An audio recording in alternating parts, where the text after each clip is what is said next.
Sunday, April 1st, 1984. A house on Gramercy Place, Los Angeles. An argument over a missing insurance document. By 1:01 that afternoon, Marvin Gaye, one of the greatest voices in the history of American music, was dead. Shot by his own father. One day before his 45th birthday. To understand how a fight over paperwork ended in murder, you have to go back 40 years to a boy who grew up believing his father was something close to God. Marvin Pence Gaye Jr. was born April 2nd, 1939, in Washington, D.C., the second of 5 children, raised in a neighborhood he called Simple City. His father, Marvin Sr., was a Pentecostal minister at a strict church called the House of God. He followed the Old and New Testament to the letter, and used both as justification for beating his son.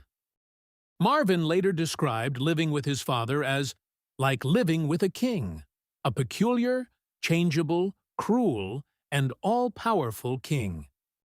His mother, Alberta, was the one who held him through it. Marvin's sister would later confirm he took the worst of it, more than any of his siblings. And it was that same father who first put him behind a piano at age 4 or 5, teaching him the instrument that would define his life.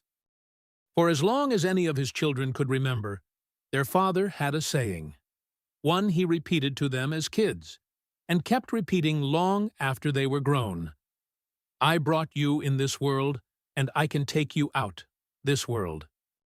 By his teenage years, the beatings had only gotten worse, and so had his father's resentment.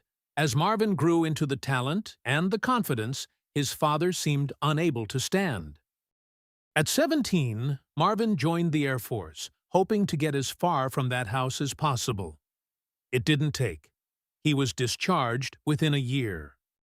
Back home, he formed a vocal group, fell in with Harvey Fuqua of the Moonglows, and followed him to Detroit, where a chance performance at a Christmas party put him in front of a young record executive named Berry Gordy. Gordy signed him to Tamla Records in 1961. It would soon be known by another name, Motown. Marvin married Gordy's sister, Anna, in 1963, and the marriage inspired one of his earliest hits, Pride and Joy.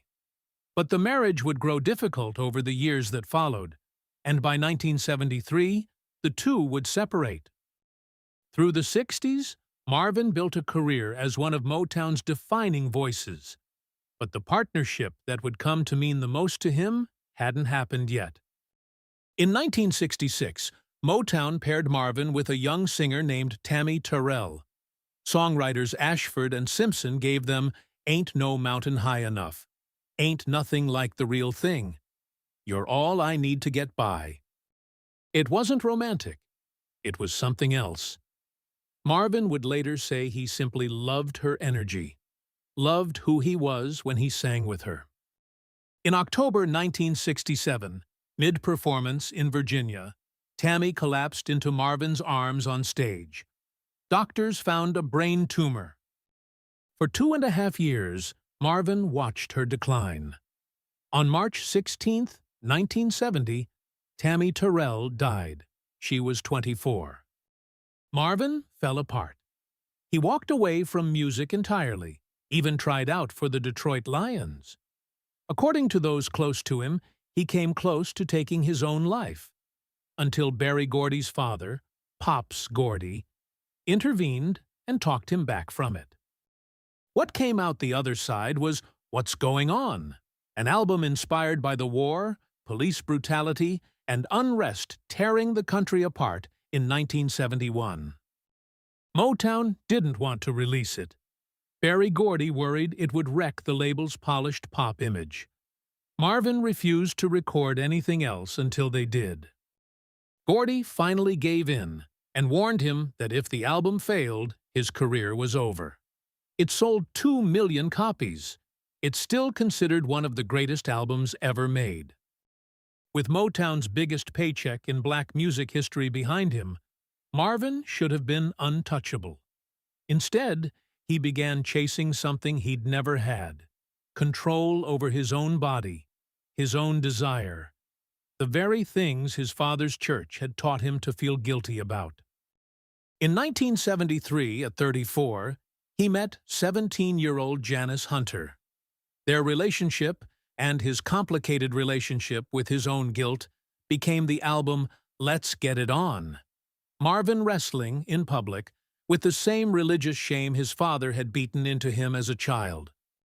They married in 1977, but by then, financial ruin, millions owed to the IRS, sent Marvin into hiding, first in Hawaii, where he was found living out of an abandoned bread truck.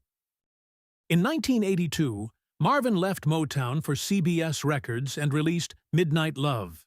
Its lead single, Sexual Healing, spent 10 weeks at #1 and became the biggest R&B hit of the decade. He won 2 Grammys.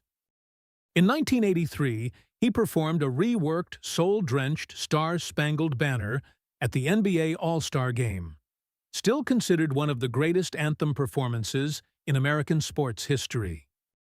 But the comeback didn't last. His 1983 tour spiraled into cocaine use and paranoia so severe he wore a bulletproof vest on stage. When it ended, Marvin didn't go back into hiding somewhere new.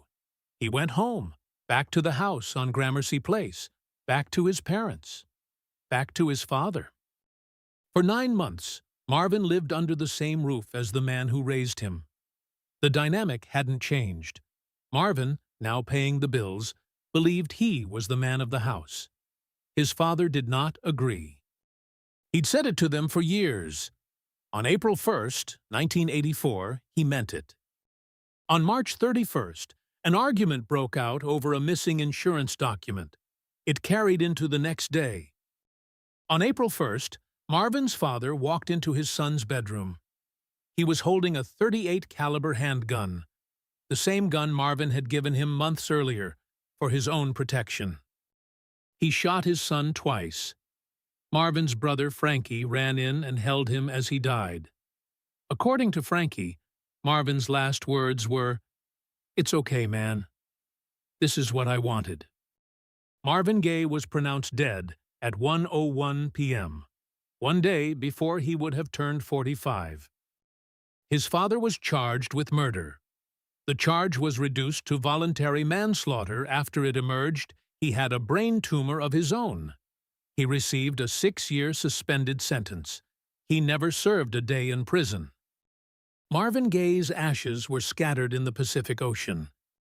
Everything that made him great, the voice, the vulnerability, the willingness to put his own guilt and desire and rage on a record for the world to hear, came from the same house, the same father, that eventually took his life. He spent his whole career trying to outrun what his father made him believe about himself. In the end, he never got the chance. This has been the Icon Files. Next time on the Icon Files, Michael Jackson, Amy Winehouse, Kurt Cobain. Subscribe so you don't miss it.